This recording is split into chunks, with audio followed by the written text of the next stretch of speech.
Okay.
Is it working now?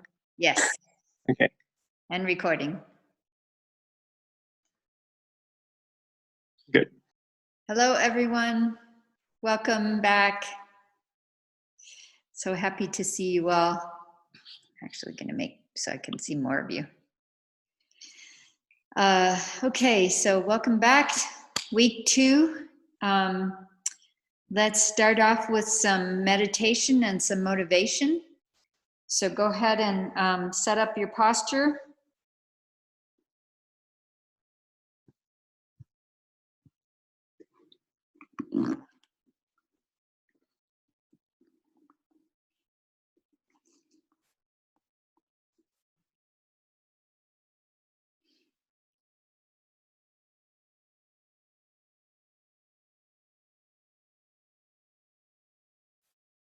So with a straight back, getting comfortable so you can sit still.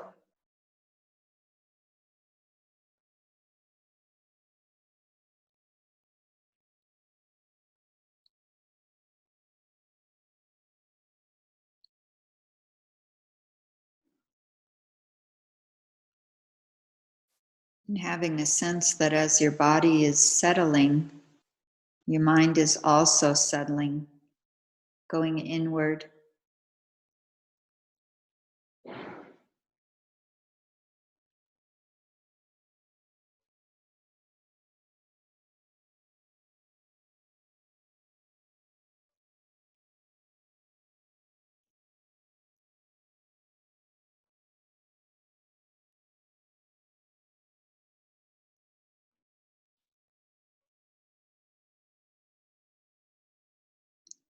And you can bring your awareness down out of your head,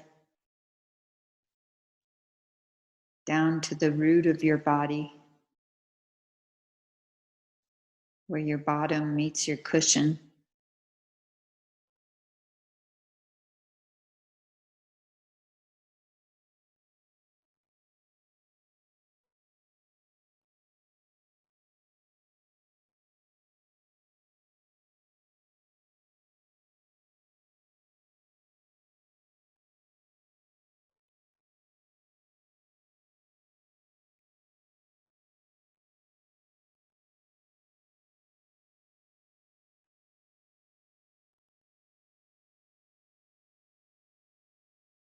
Feeling supported and stable.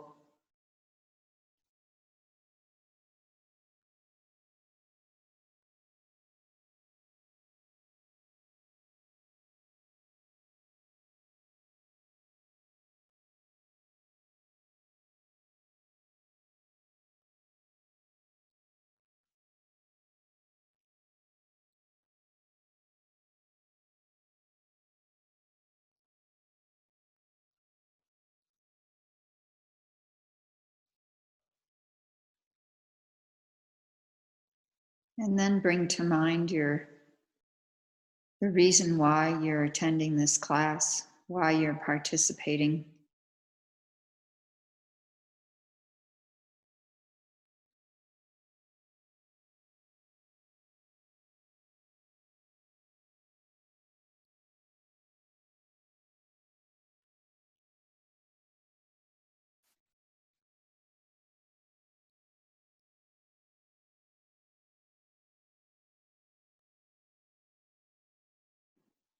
And usually our motivation for anything is so that we can be happy or we can make others happy.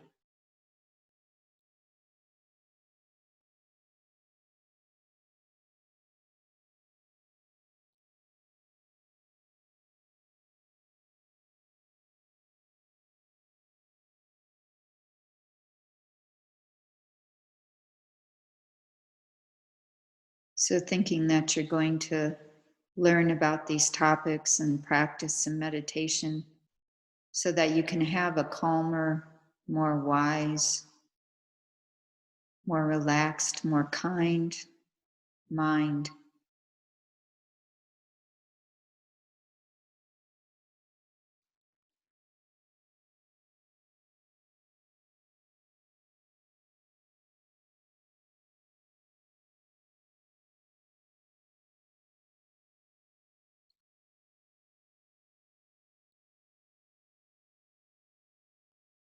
And through developing that, through actualizing your own potential to become the best person you can be, that naturally spreads through all your relationships. And each one of those relationships spreads to all their relationships and out and out and out. And thereby we raise the vibration of the world.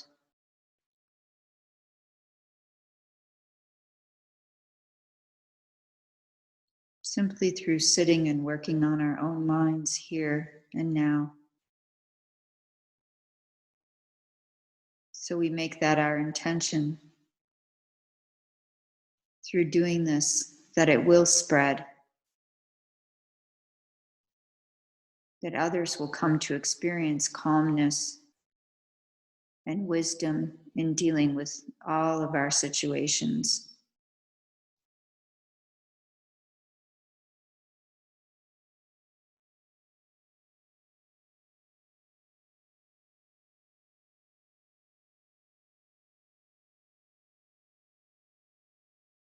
We bring strength and we bring perseverance. We bring practicality and realism. And we bring joy, kindness, compassion. All of these qualities we develop for ourselves and for all beings.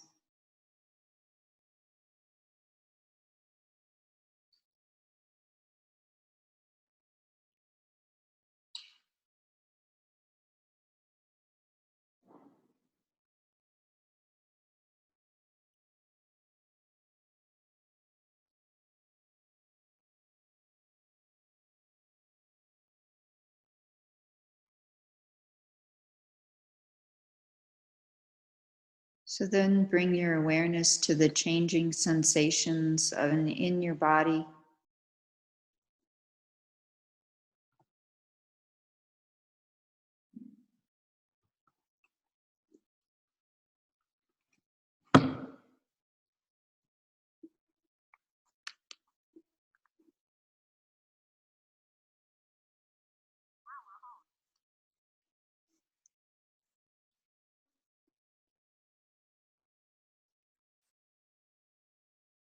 And whenever you notice that there might be some tightness in your shoulders or your jaw or your abdomen or anywhere, consciously let it flow, let it release.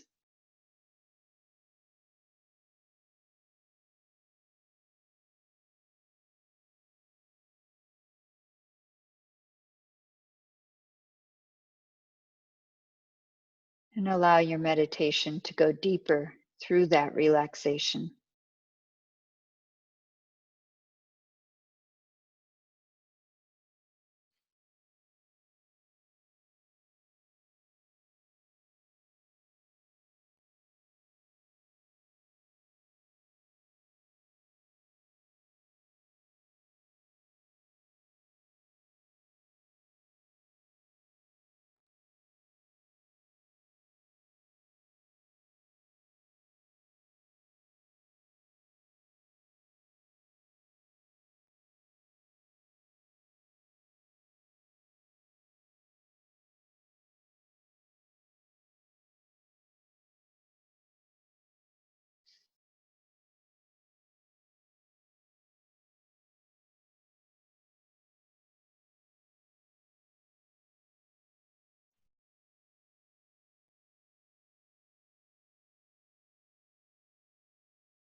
And now I'd like you to bring your awareness to the sensations of the breath going in and out of your nose.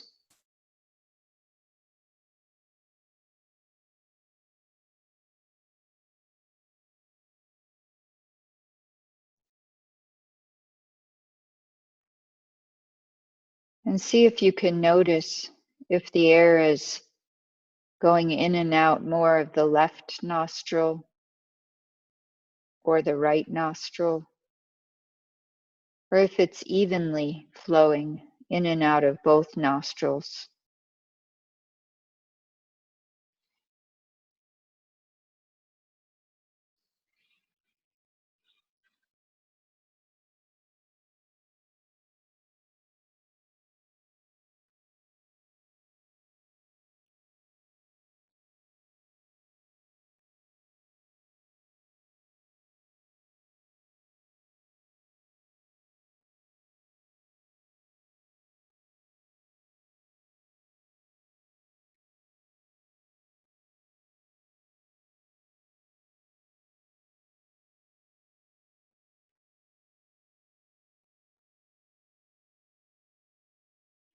Just watching, just observing.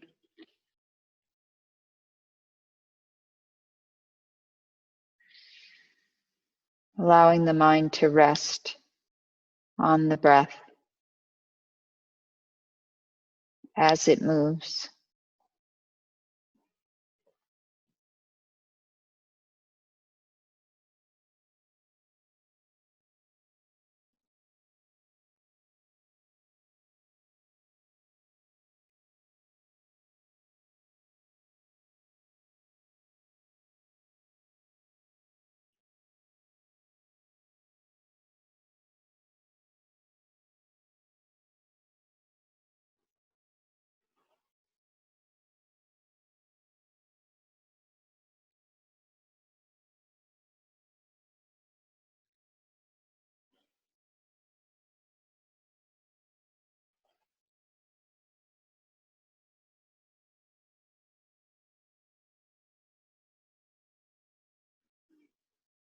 And see if you can even notice the temperature change in the air, how it's cooler when you inhale and warmer when you exhale.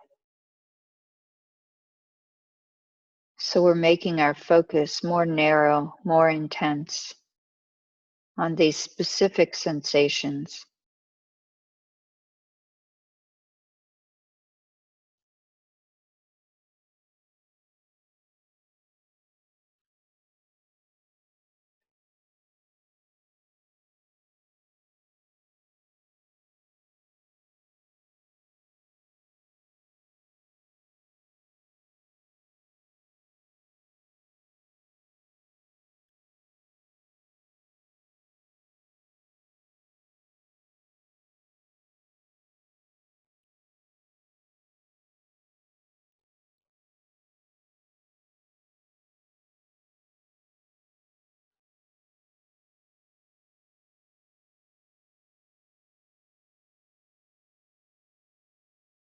Letting thoughts go and allowing only these sensations for now.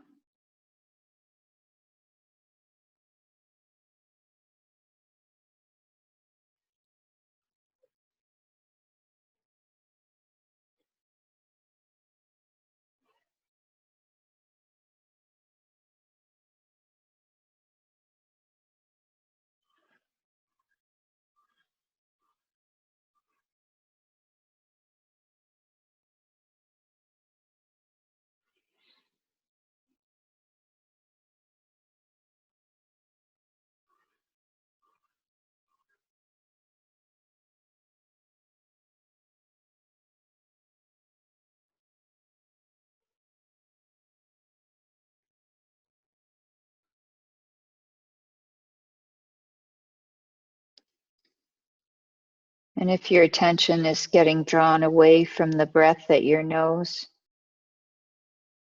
you can occupy your mind with labeling it, labeling your out breath, labeling your in breath.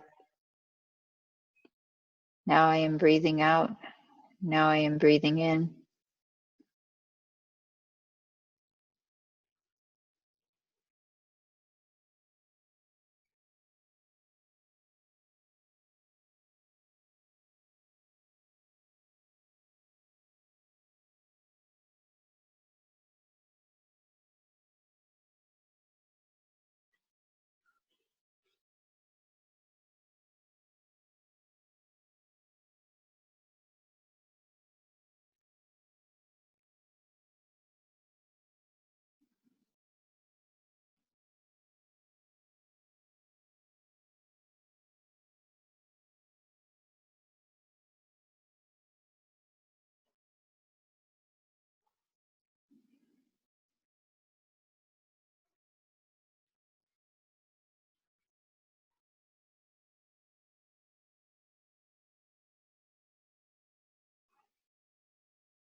Monkeys?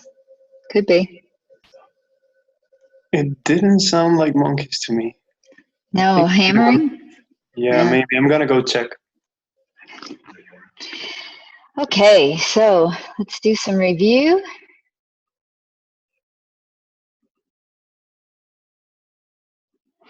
I wanted to share this quote that I found. It was actually, anyways, came in an email. I get quotes once a week, and it's a quote from Milarepa. And Milarepa was a Tibetan saint, you could call him. He's considered one of the founders of the Kagyu school of Tibetan Buddhism, which is one of the 5 schools of Tibetan Buddhism. And he's most known for the fact that he achieved enlightenment in one lifetime. So he went from being a very, non-virtuous person. He had a lot of anger and got revenge on his family. He was into black magic. He caused a lot of damage, killed some people when he was younger. And then he went searching for a teacher and found the Dharma and did a lot of purification and then did a lot of practice and became enlightened in one lifetime. So he went from, he's the example of someone who's actually done this. So the quote says, "Fearing death, I went to the mountains. Over and over again, I meditated on death's unpredictable coming. And I took the stronghold of the deathless, unchanging nature. Now I am completely beyond all fear of dying." And so what he's talking about here is the fact that he meditated on death and what death is, okay? And he was able to, through familiarity, to overcome this fear of dying, to start to see that death is simply another change that we go through. It just happens to be a really big one.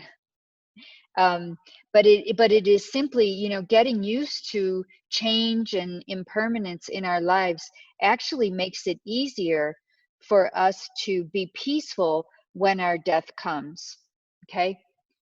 So we talked about the fact that death is definite. So everyone is going to die, and no one doesn't die. So that includes us. And then also that the time of death is uncertain. We don't know when it's going to happen. And recognizing both of these things, both that death is definite and we don't know when we're going to die, then it makes us use our lives much more fully and makes us treat our lives as much more precious. So I was thinking, one of the things that Stephen Covey, who's author of 7 Habits of Highly Effective People, one of the exercises that he has you do when you're doing his process of, realizing your potential, is he has you write up your eulogy. So when you're as if you had died, what did your life look like? Okay, what did you do with your life? And I was thinking about how I can get really caught into my Netflix TV series. Okay, and I was thinking about how, I wouldn't want people to say something like, well, she watched all 7 seasons of this particular show, like that wouldn't be something that I would be proud of, having accomplished in my life. And yet I can spend, I can spend a lot of energy, going through these seasons. So it's interesting. What do I really want my legacy to be, for my life? And then, of course, we can look at afterlife, depending on what your beliefs are, as far as what comes next. I didn't really have time to go into rebirth and reincarnation and all the proofs. Hopefully we can go deeper into that maybe in the next course. But looking at what is it that you believe happens after death? And then if there's something like an afterlife, you know, that happens, then wouldn't we want to prepare for that? I think that oftentimes we sort of push death away, and we don't think about it, and we don't deal with it until it's right in front of us and we have to deal with it. It's like we pretend it isn't happening and not going to happen to us until it's there. And I'm not saying think about it all the time, you know, that doesn't make a lot of sense either, because we have both life and death. But to have some awareness of it, because again, it's the reality and not denying that reality. Okay, so spiritual practice then is the only thing that helps at the time of death. So we can't, all of our material accomplishments can't go with us. So our fame, our reputation, our wealth, you know, even our friends and family don't go with us, you know. So from a Buddhist perspective, what goes with us is our positive mindset and our negative one, if we have created that. So what kind of virtues have we created? How have we, you know, what kind of kind acts have we done? And having a positive mind at the time of death can be really powerful in influencing what kind of an afterlife we have. Okay, so then we talked about also these, let's see, these different terms where we talked about temporary, eternal, permanent, and impermanent, and how temporary means one thing in practical language, and usually we think of temporary and impermanent as meaning the same thing, but from a Buddhist perspective, we're actually saying that impermanent means constantly changing, okay? Changing nature of things is their impermanence. And temporary means they end, right? And something that is eternal does not end. So in particular, the mind can be seen as eternal, okay, beginningless and endless, but also at the same time as impermanent, constantly changing, okay? So we can have something that is both eternal and impermanent at the same time, okay? And we talked about the two different types of impermanence, gross or very obvious impermanence. Usually when we see something that has changed over time, that's an example of gross impermanence, what the change that we can see. Death is also an example of obvious impermanence. When the mind leaves the body, when consciousness is no longer in the body, that's an example of obvious change. And subtle impermanence we cannot see with our senses, okay? We can only know that something is constantly changing through our reasoning, okay? Through thinking about it, okay? So I went through the example of the picture of myself when I'm 5 and now looking in the mirror now that I'm in my 50s, and how I know I have aged, okay? Definitely aging has happened, and I can see that aging has happened. But what I can't see are the moment-to-moment changes that result in that obvious change, okay? I can only deduce that that subtle change has happened because of the gross change that I can see, and because of the fact that I can't see those subtle changes, but I know they must be happening, okay? Because otherwise the gross impermanence wouldn't happen, okay? So through my reasoning, I can deduce that change is happening constantly, okay? So then I wanted to switch a little bit. If you have questions about that, we can, you know, we can talk about it after class. And we're also going to, and I'll say this again, but tomorrow after class, we're going to add an extra hour of Q&A. If you're interested, you can stay on. So after the whole hour and a half is done, we'll take a 5-minute break, and then we'll do an hour of just question and answer. So if you have other, and it'll be open to anything you want to ask about, but we'll do that later. Okay, so let's go to this quote. And this quote is actually from one of my teachers, Rob Priest, who was a student of Lama Yeshe's. And he wrote a book called The Courage to Feel. He wrote quite a number of books, and he studied with Lama Yeshe for a long time, maybe 12 years. And he's from the UK originally. And then when he went back to the UK, he became a Jungian therapist. So he really puts together a Jungian therapy with this Buddhist perspective. And so this is even before the coronavirus came about. I think this is so apt to our situation right now. And it says, if we are to cope with the turbulent and troubled world, and with challenges in our daily lives that push us to the limit, the solution has to be an inner one. When I reflect on my own life, I can see that two potential choices are there whenever I'm really challenged. I could contract into an increasingly fearful, defensive, self-preoccupied place where I become obsessed by security and a sense of my own self-preservation. The idea that I need to look after number one at any cost.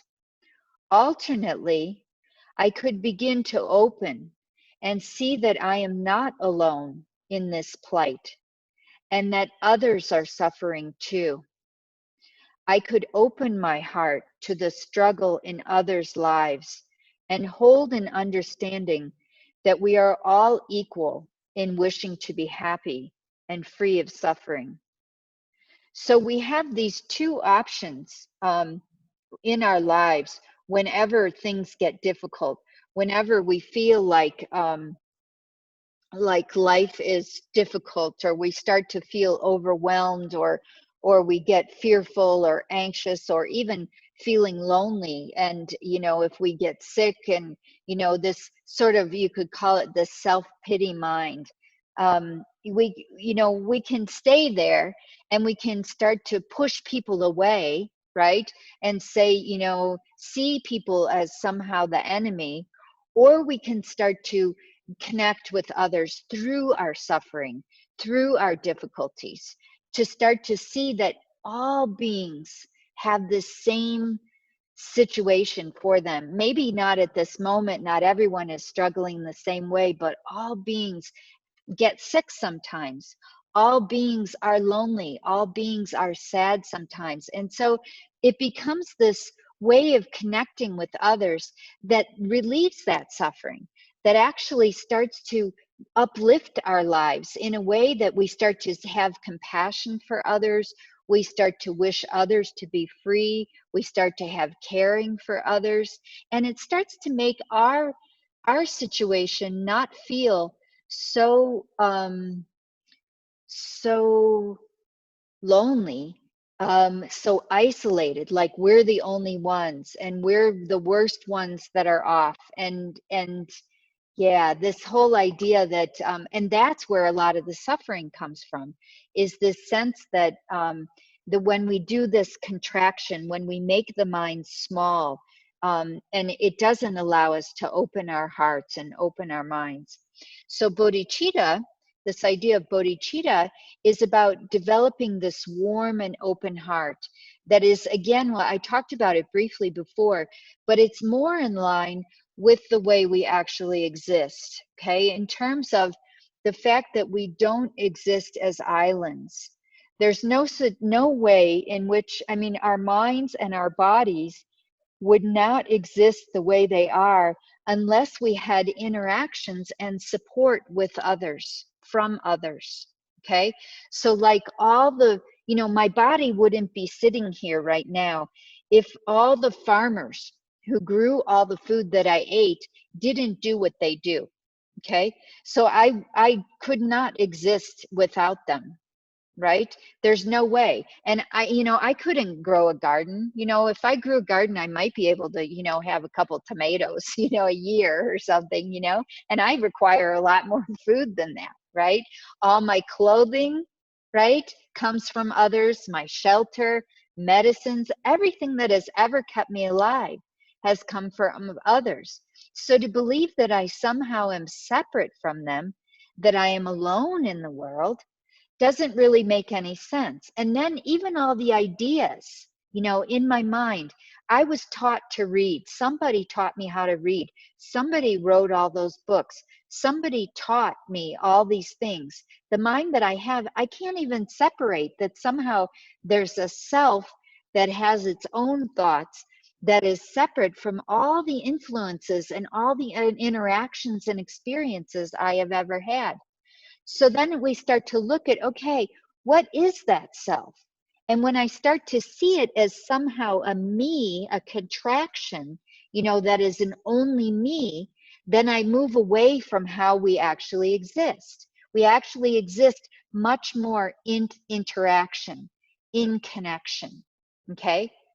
So then when I start to get in line with the fact that I am connected, and we talked about the left hand and the right hand, right? That another person is no more separate from me than my left hand is from my right hand. But because they look separately, I can start to think, oh, this one is my enemy, or this one doesn't have anything to do with me. When in fact, I'm connected to all these beings, okay? So then the way of developing this warm, open heart can start with, one way to do it is to start with the 4 immeasurables.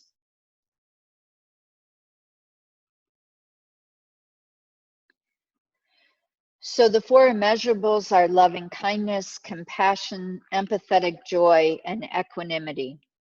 And they're called immeasurables because sentient beings are infinite, okay? From a Buddhist point of view,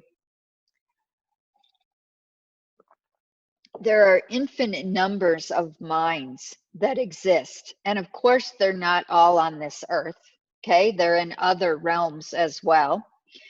We may not obviously be able to see them, but we also can't even see the 7.5 billion people that are on the earth, no matter how hard we try.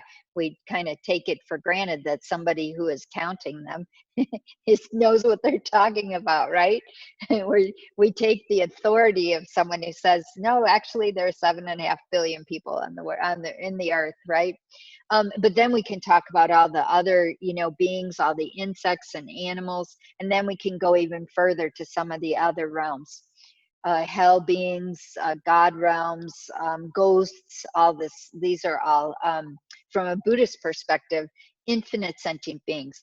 So if we talk about developing love for all those beings, then we're talking about something that is infinite and therefore immeasurable.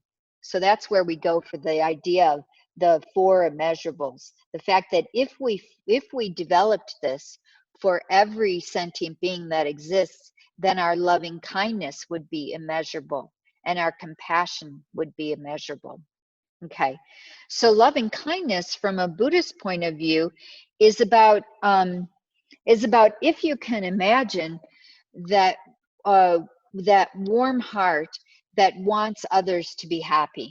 Okay, so loving kindness from a Buddhist perspective is not about the romantic love where we feel this yearning or this ache or this sort of, you know, holding on. You know, sometimes romantic love can be very grasping and possessive. Okay, so we're talking about a happiness, wanting others to be happy, that doesn't have a strings attached, okay?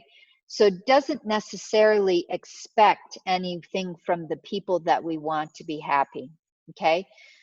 We just clearly want them to have all that they need, even if it doesn't benefit us in any way, okay? So that's what loving kindness is about. And then compassion, when we talk about compassion, so once we hold others as dear and we want them to be happy, then when we start to see that they are suffering, that they're having difficulty, and we feel their pain, we have empathy, we feel their pain, then we want their pain to be removed, okay? So compassion becomes about those that we hold as dear, And we're expanding this to all beings, okay? So we hold them as dear, and then when they suffer, we feel sad, okay? And we want their suffering to be removed. And that's what compassion is, okay? Removing their suffering, okay? And then empathetic joy is when we talk about rejoicing. So being, wanting others to be happy then takes us to the point that when they are happy, when good things are happening to them, when they have, you know, they have positive qualities like courage, when they have, you know, good things happen, like they have wealth and they have, you know, good relationships in their lives, then we can be happy for them. We feel like, oh, that's so great, you know, you're doing wonderful, this is really wonderful. And the opposite of empathetic joy is jealousy, okay? So when we get angry that others have something that we really want, okay, and we don't want them to have it, we want us to have it, right? That's jealousy. So the opposite of that is being happy when others have good things in their lives. And one thing that we can recognize is that when people have good things come into their lives, it's the result of causes and conditions, okay? It's interesting. Oftentimes when bad things happen to us, we think, why me? You know, why did this horrible thing happen to me? And yet when good things happen, we don't think, why me? Why did this good thing happen to me? But in fact, it's causes and conditions that bring any conditions to us, you know? Any positive or negative experiences that we have are the result of causes and conditions, okay? Including our own actions, okay? Not simply external events, but also our own internal conditions, okay? Our own attitudes. And we can talk about this more when we talk about karma. But when we start feeling jealous of others for having things that we don't have, we can recognize that they created the causes. They contributed to the causes that allow them to have those things. And so we also can create the causes and conditions for positive things to come to us into our lives as well. And so, and one of those causes that we can create for us to have good things is to have empathetic joy, to have rejoicing for others who have those things. It creates the causes in our minds for those things to also come to us, okay? And then the last one is equanimity. So equanimity is an equal, so it comes from the word equal, and it has two aspects. One aspect of equanimity is having a stable, calm, patient state of mind whenever both difficult things happen and whenever really good things happen. Okay, so it's like a balanced state of mind. So we often spend time going from being really, really high, you know, being really excited and what do you call, uh, excited, distracted, hyperactive, right? And then we go really low, you know, and we get really upset, and we, you know, get down, and we don't move around, and we just, you know, drop. And then something else happens, and we go really high, and we get really excited and really happy and overjoyed, and then we go really low. And it's this big yo-yo mind is what Lama Yeshe used to call it. We have this yo-yo mind. And so when we develop equanimity, we actually start to have more of a gentle curve. It's not that our emotions go away and we no longer feel anything, okay? That's not what we're aiming for. And that's not living, you know, that's not life. Who would want to be there, right? Who would want to be that way? But we just don't get over the top and overwhelmed on either way. So we go up slowly, you know, a little bit, and we go down, and then we go up and we go down, but it's not this huge yo-yo thing, okay? And then as a result of this, we actually, our baseline of happiness goes up, So overall, we are actually happier than if we do this kind of yo-yo mind. And it's interesting there, in that book, I noted it, I think at the first or second class that we talked about this book, Altered Traits. So he talks about one of the studies that was done, it was on happiness and people's overall level of happiness in their lives. And one of the things that the research found was that in general, people's level of happiness is pretty much set. You know, when we hit about young adulthood, we hit a certain level of happiness, and that doesn't much change over the course of our lives. But in fact, through meditation, through working on the habits of our mind, and that's a trait, that a trait is considered more of a steady kind of aspect of our personalities that doesn't change over our lives. We can actually develop and influence this trait of happiness so that it goes up, okay? And we can do this through long-term meditation. So we can start to have more calmness, maybe less of these ecstatic times and less of these way down times, but overall, our level of happiness can go up.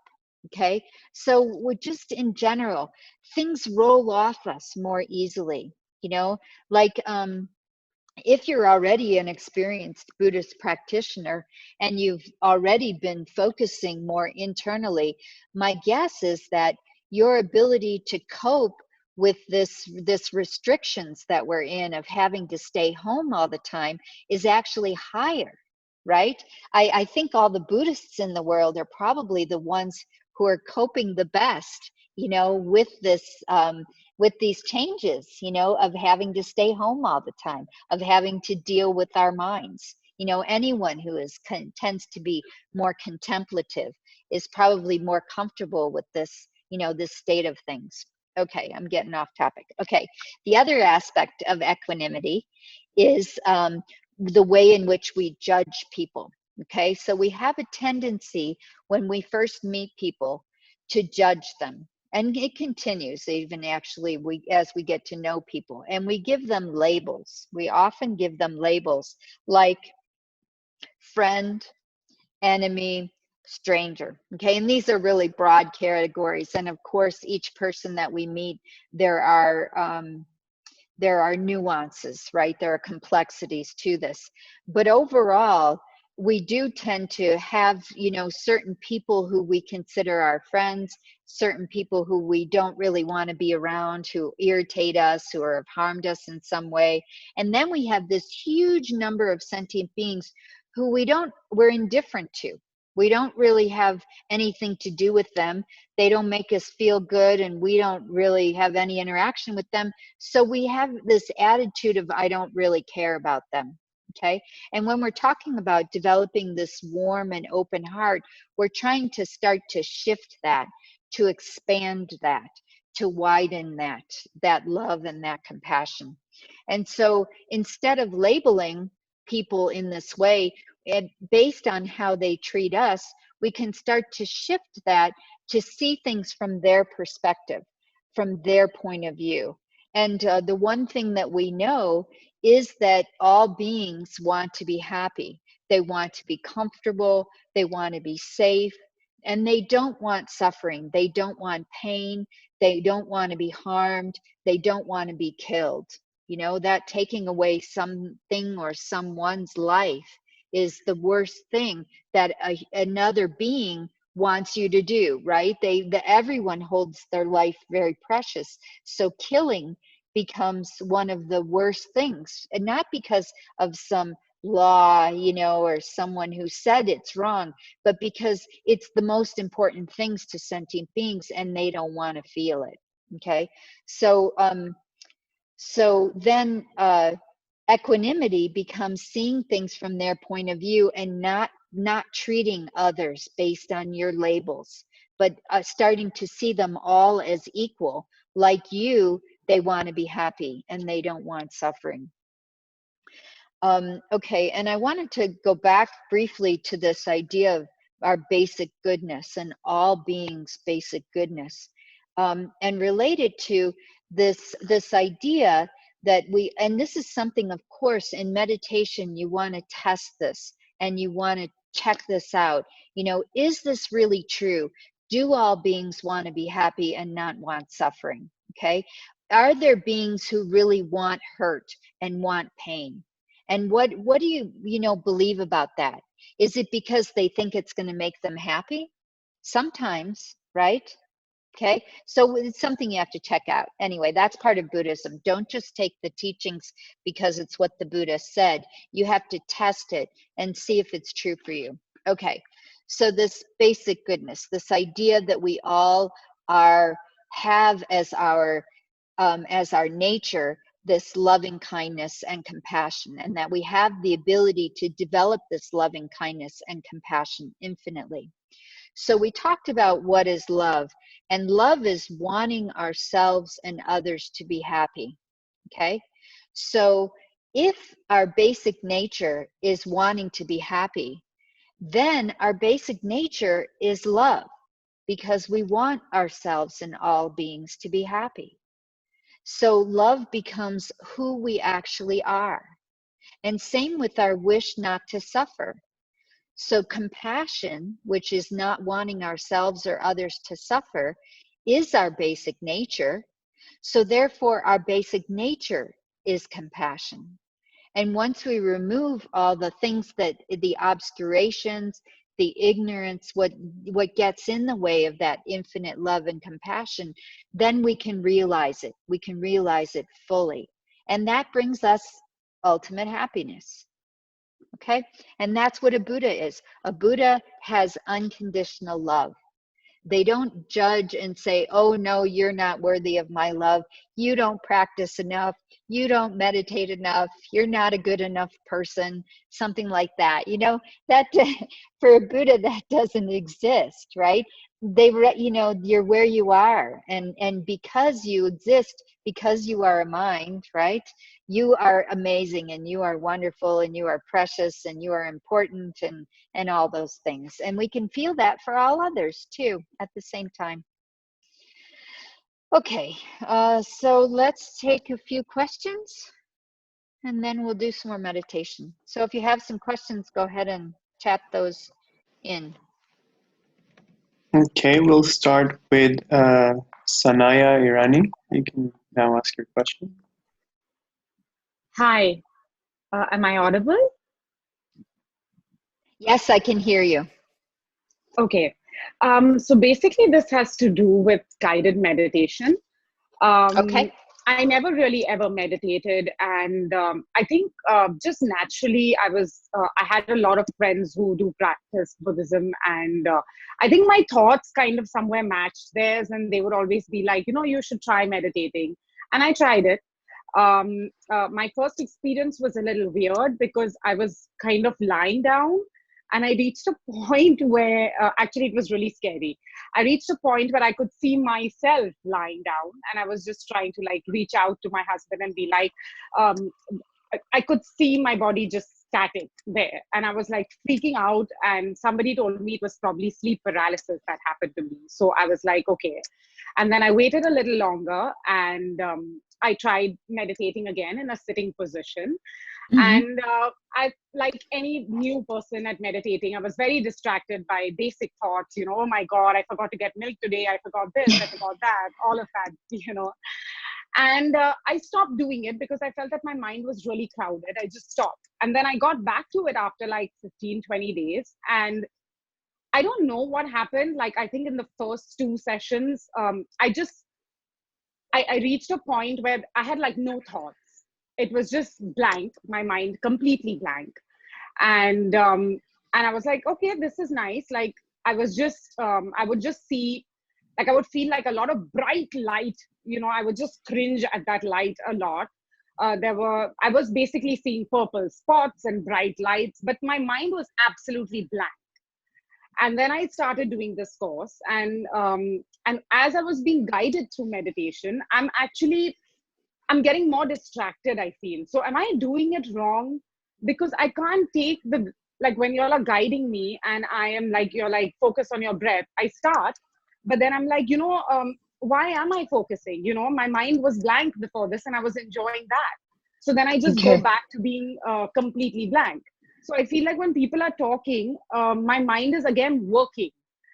Okay. I don't know. I think I'm doing this completely wrong. From the lying down to seeing myself there on the bed to all of Yeah. it. I feel I'm just wrong. So the blankness that you're Right. talking about, are you aware of space? So it's Or like I'm looking into space and I'm uh-huh. seeing lights and objects, and it suddenly Okay. gets bright. And I also forgot to mention my forehead thumps a lot. Like in the center, I get like a lot of boom, boom, boom, boom happening, and that sometimes distracts me. But then I'm like, Okay. oh no, let it just keep going. Let it just keep going. I enjoy the Okay. blankness. I never thought I would like feel that. Okay. So I'm not sure exactly what is happening with the blankness. It sounds like it's a type of absorption, of meditative absorption into something like you said, light or space or something like that. Now, our minds are also can just space out where we're not thinking about anything, but we're also not attending to anything. We're not focusing on anything. Okay. And what the Buddha found was that those meditative absorption states, although they can be very nice, they're not necessarily doing anything in terms of, you know, working with the mind and making the mind more flexible. Okay. So attending to Okay. something, attending to something specific is actually what is going to help your mind work. And that's actually why we do the guidance, is because we Right. want you to stay present with what it is you're trying to focus on. Right. So you Right. have some absorption, and I think that's good. And when you can get that feeling of calm and absorption, but at the same time have an object that you're focusing on specifically, then Right. I think you can bring those two together. So I wouldn't like say, oh, it was all bad, it was a, you know, it was a horrible experience and you should try not to do it anymore. I think that Right. trying to bring elements of it into what we're trying to teach here is going to make your meditation even more powerful. Okay. Okay. So I'll focus more on the being guided and like I was Yeah. just like And leaving it aside and going into my blank space and liking, like yeah. enjoying that. But maybe I'll try it this way. Okay. And if if you get that same calm through the focusing, then build on that. Okay. What about the Okay. thumping in the forehead? Is there something wrong with that, or is that okay? No. Oftentimes when we're meditating, the subtle winds, the prana in the body, Right. it can start to balance itself through when you're doing meditation, and that Okay. could be just a like a side effect of that balancing. And you shouldn't give it too much weight. Don't worry about it too much, and it will go away. Same with the lights, the purple spots. Okay. And That the bright Yeah. light. Yeah, it's like a Okay. side effect of starting to balance the energies in the body. Ah, okay. Thank you so much. Sure, you're welcome. Okay, now there's one Venerable that they rather I read the question and they don't want to ask it out loud. No problem. So it says, how do you temper annoyance when it feels deep and physical? When working on balance, how can you let go of these things that irrationally annoy or irritate you? Okay.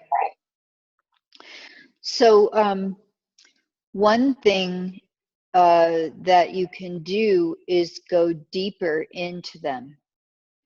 So which means that you allow your annoyance to be present in you with mindfulness, and you go deeper by trying to find out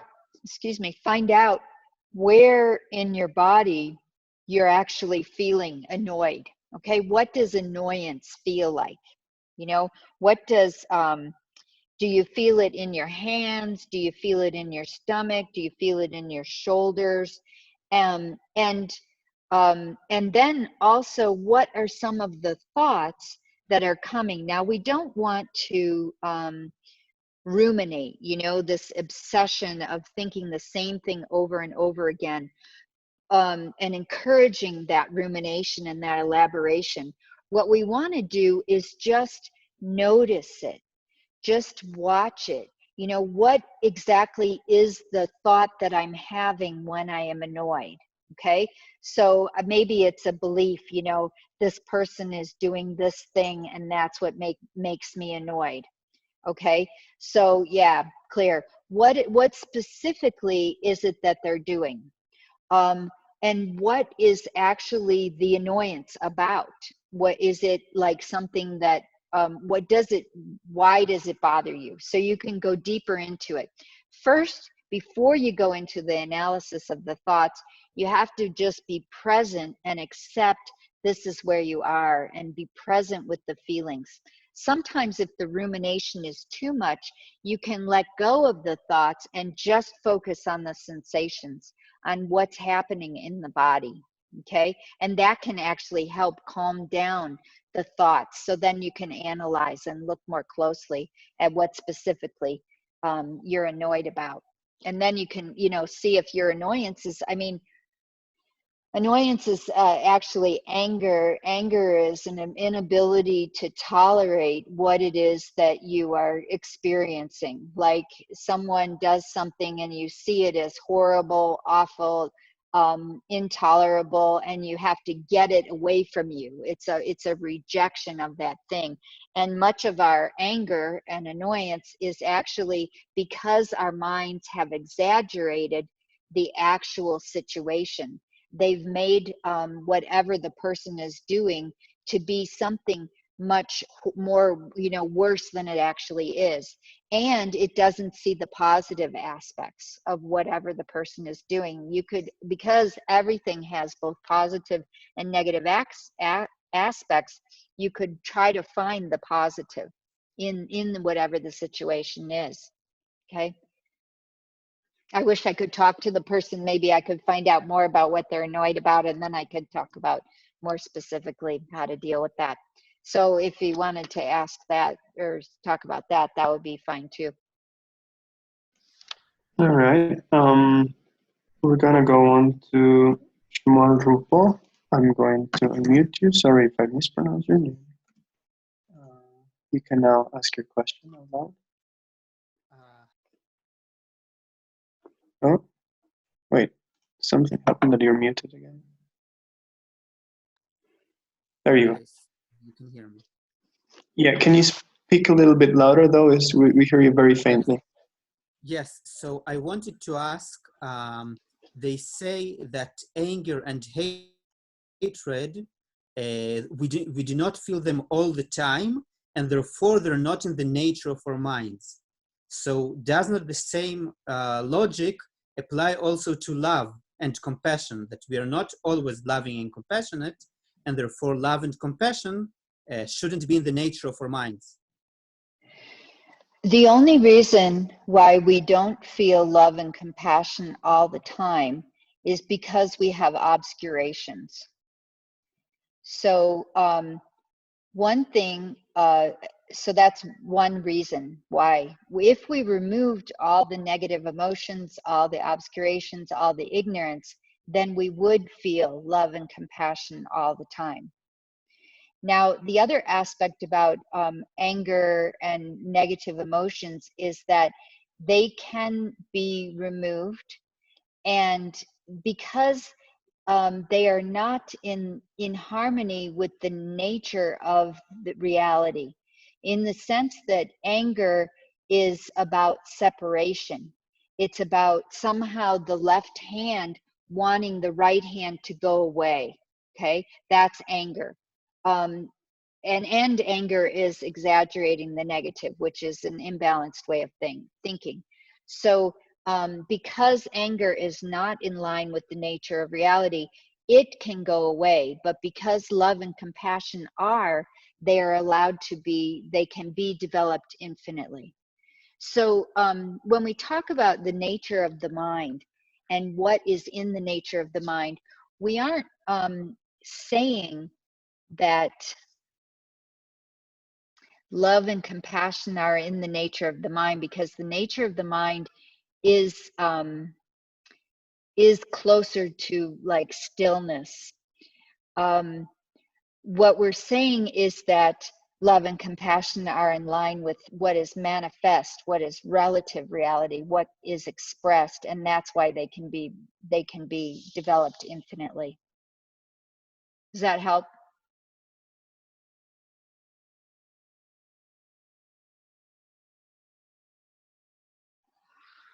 He's muted again for some reason. 1 second.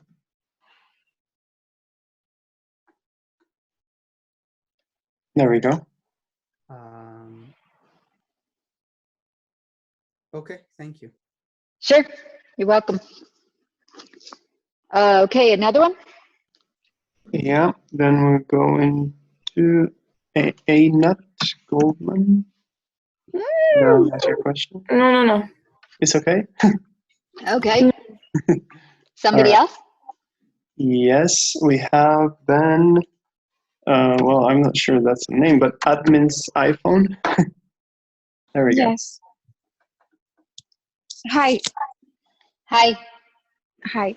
I want to know, how do I deal with my husband who shouts? He has an anger problem and he keeps shouting all the time. My heartbeat goes really fast.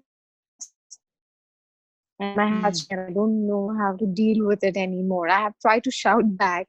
I've tried to be patient. I've tried to be silent. I have tried a lot of ways, but I don't understand how to work about it anymore. So I'm asking you this question. Wow. Yeah, relationships are so complicated, aren't they? Yeah.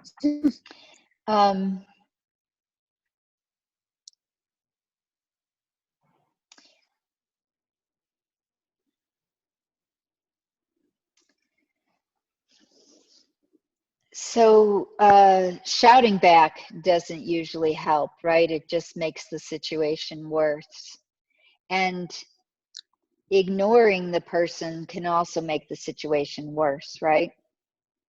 Right.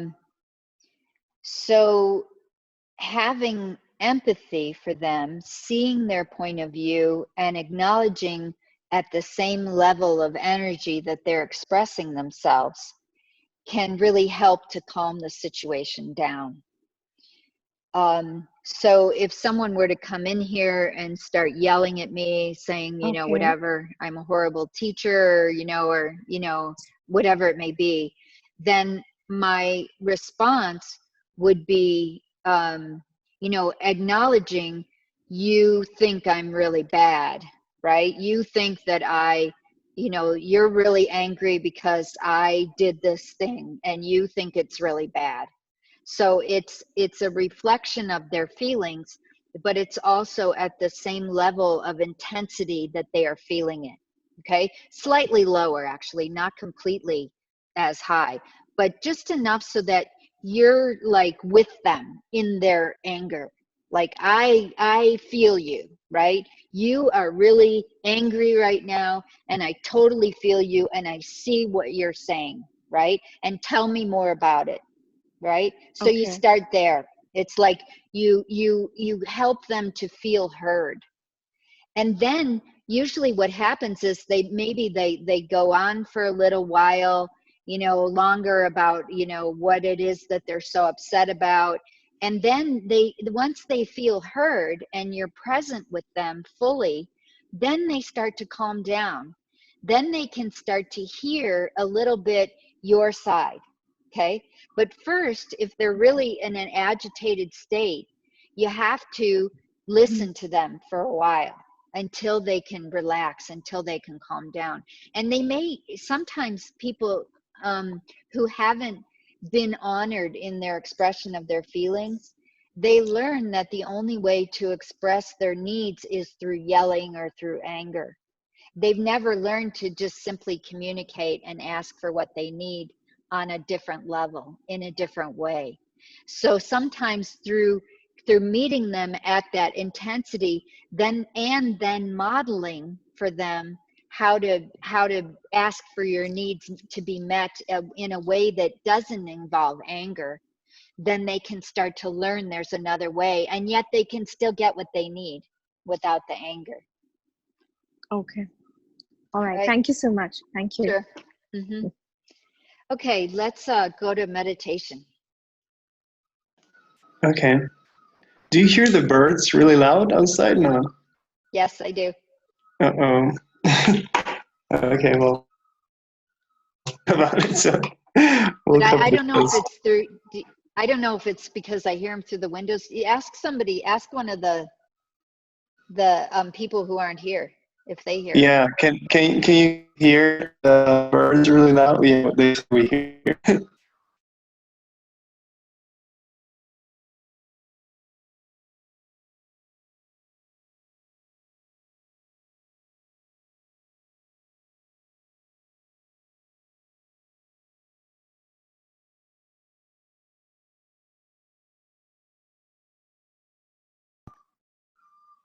Settle down and relax.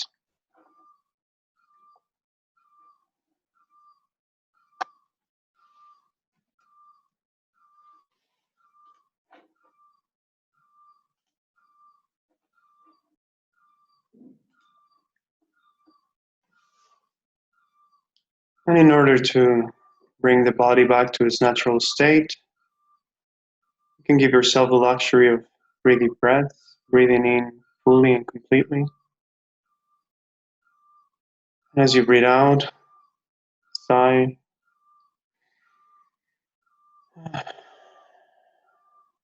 letting go of all the tension, of all the tightness in the muscle. And breathing in fully again. And letting go.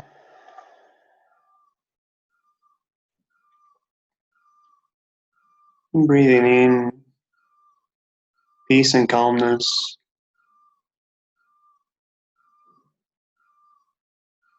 Breathing out worries and concern.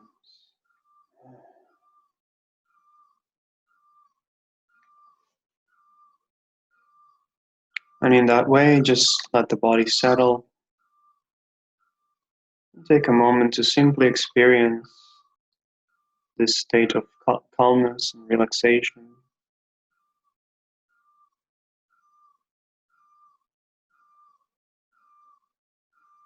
Also allowing the mind to settle down.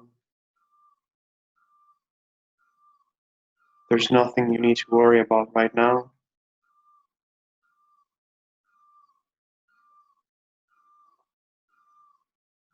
Just rest for a moment.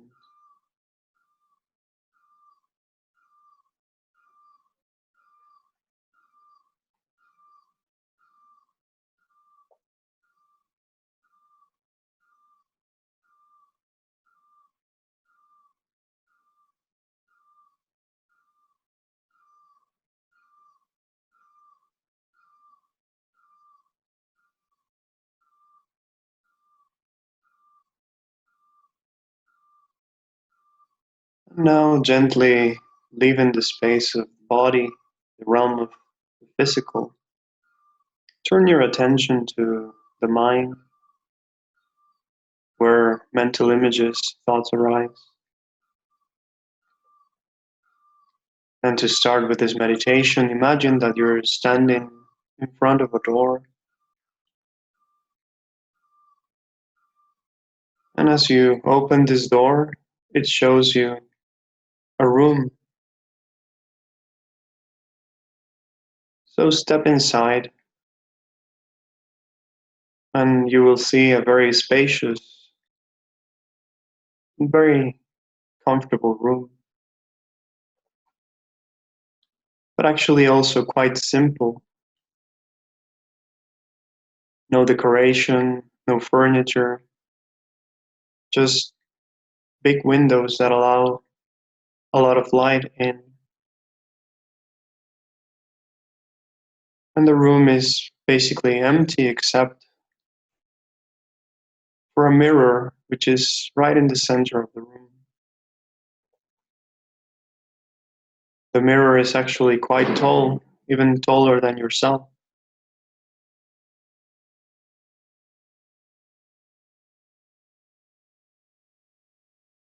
So approach this mirror and let its surface show.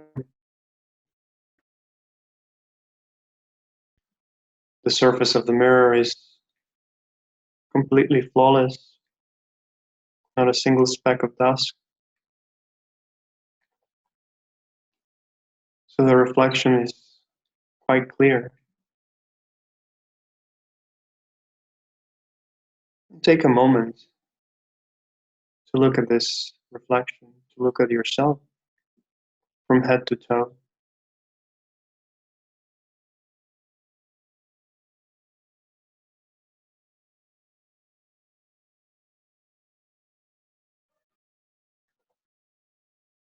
Look at yourself right in the eye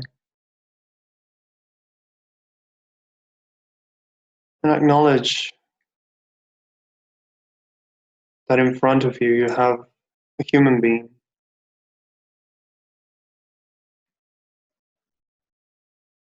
You know that deep within, you want to be happy and to experience this happiness as much as possible, as long as possible.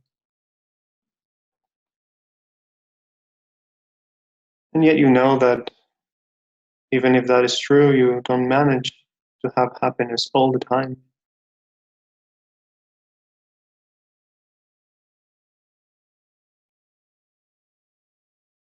And yet, how wonderful would it be if you actually had all the happiness that you wanted and that you actually deserve?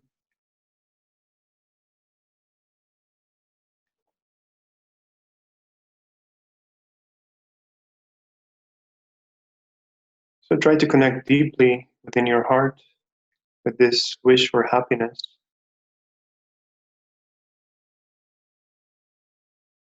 And focusing on yourself reflected in this mirror, starting with yourself. Give rise to the thought of loving kindness.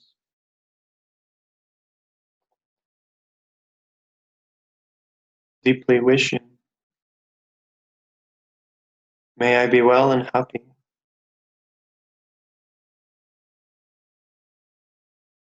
May I be able to find all the causes and conditions that bring me happiness and joy.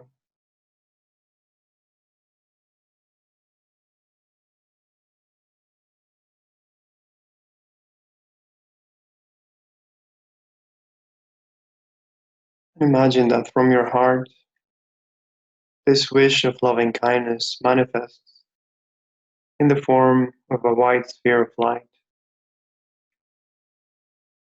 coming out of your chest, and that you can gently offer to yourself reflected in the mirror.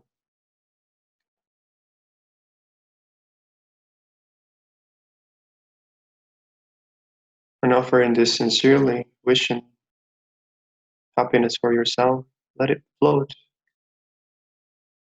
and enter the surface of the mirror. As it does, an identical sphere of white light comes back at you.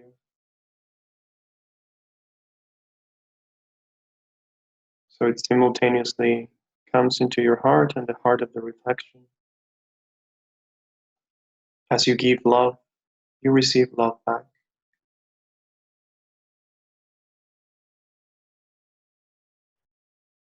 Feel the joy of this loving kindness.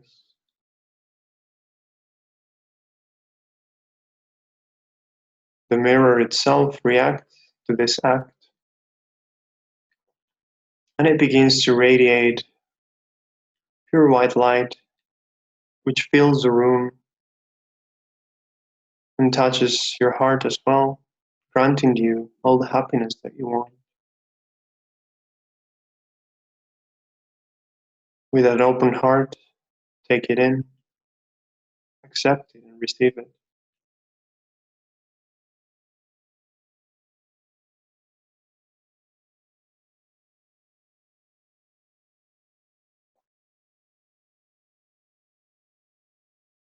Then slowly the mirror goes back to normal.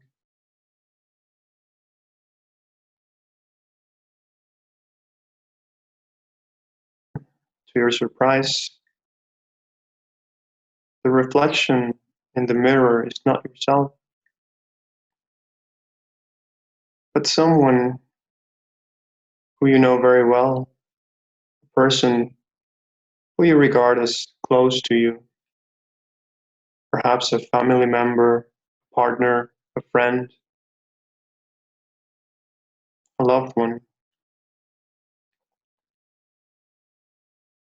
Take a moment to acknowledge their presence. Also notice that as you move, the reflection in the mirror also moves. Acknowledging how this person is also a reflection of yourself.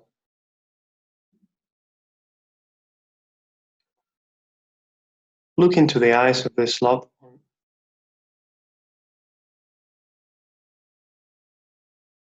And once again acknowledge that in front of you, you have another human being. A person who, just like you, wants to be happy.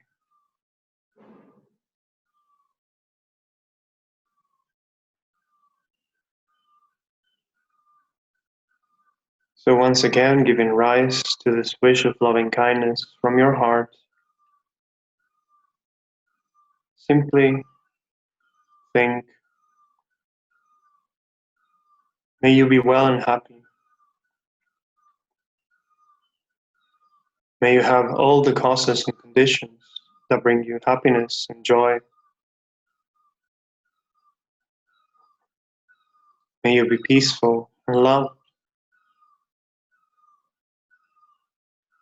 May you truly be well and happy.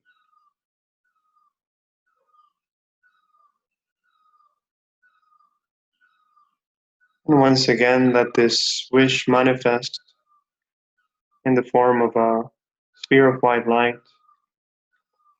floating in the direction of the mirror.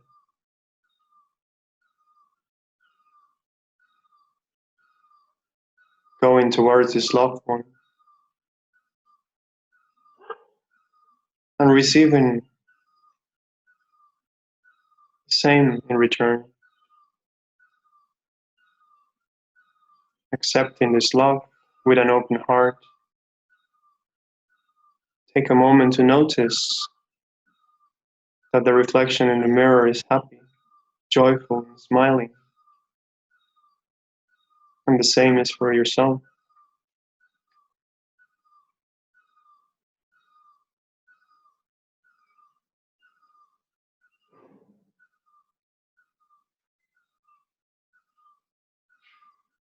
And so again, the mirror reacts to this act of loving kindness and shines bright light, covering you once more. And as it goes back to normal, once again, the surface reflects yet another person. This time, the image staring back at you is that of a stranger, somebody who you don't know, whose name you may not even know about. You don't know their story.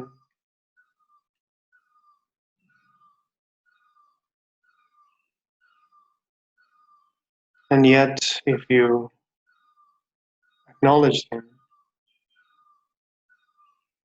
you can once again accept that in front of you, you have another human being.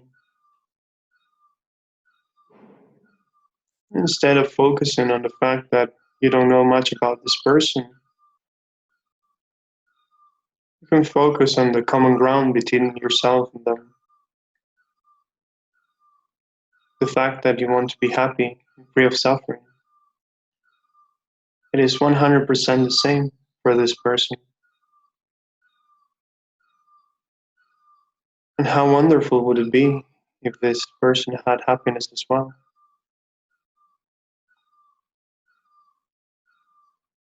So let this wish of loving kindness from your heart rise again.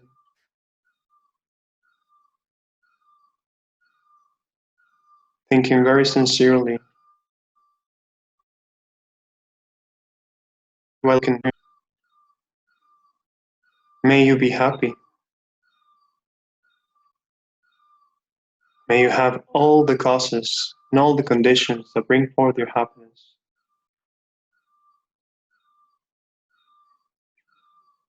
May you be peaceful, loved, and joyful. And may you experience all good circumstances in your life. May you always be well and happy.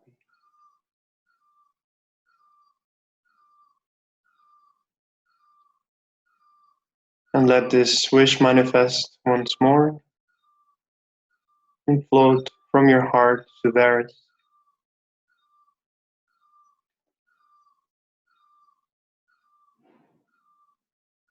As the sphere of white light goes into the surface of the mirror, another one is reflected back at you. Accept it with an open heart and feel the joy. Notice the smile in the face of the stranger. Notice the smile on your own face.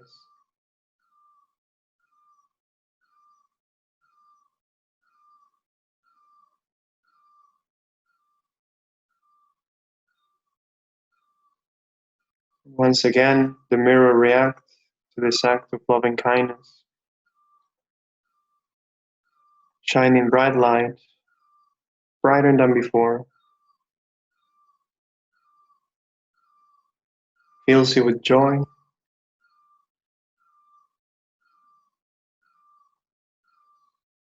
And this time, as the mirror slowly goes back to normal, the reflection that you see in it is that of a Buddha.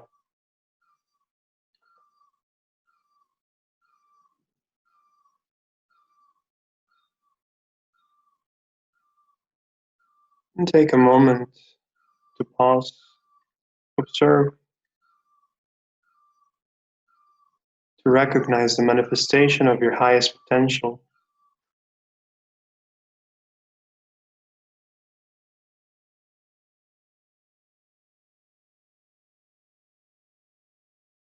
The qualities of wisdom, love, and compassion already within you.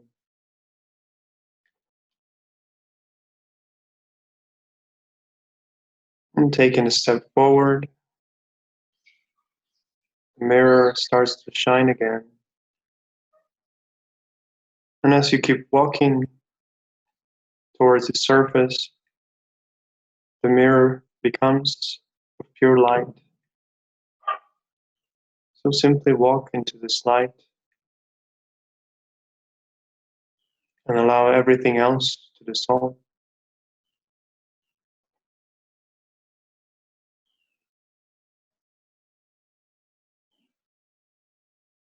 And simply let your mind merge with this open space and connect with the clear nature of your own mind, the source of all loving kindness, the inexhaustible fountain of love.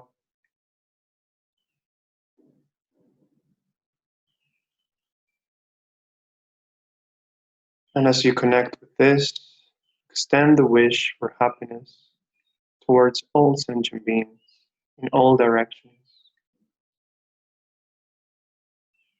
Simply wishing from your heart, may all sentient beings everywhere be always well and happy.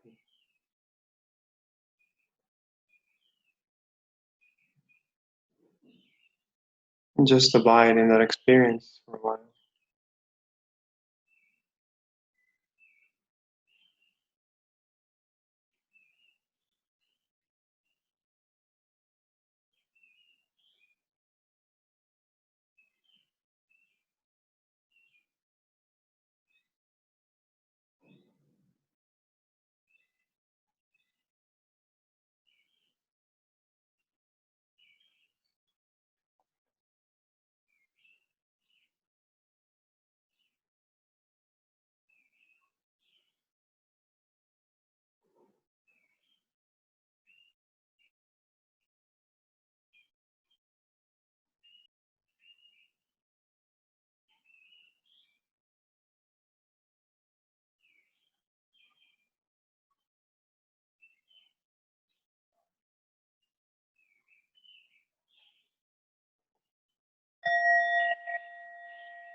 And gently coming out of the meditation,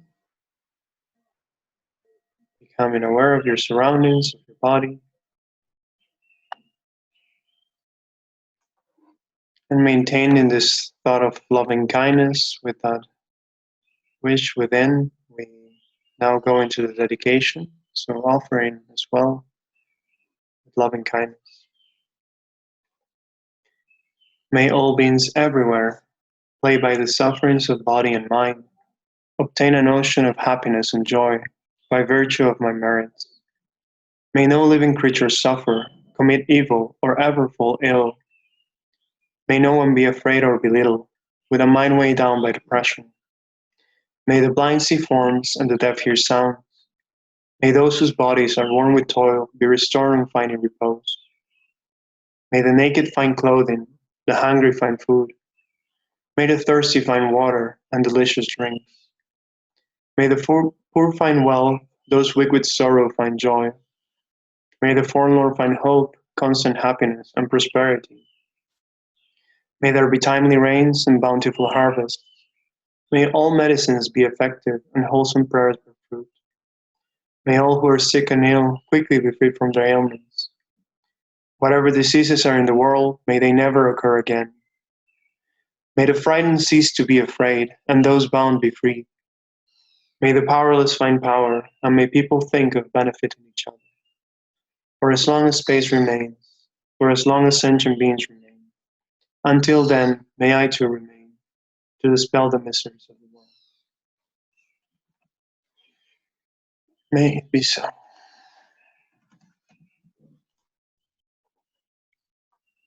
Okay, thank you everyone for coming. Please come back tomorrow.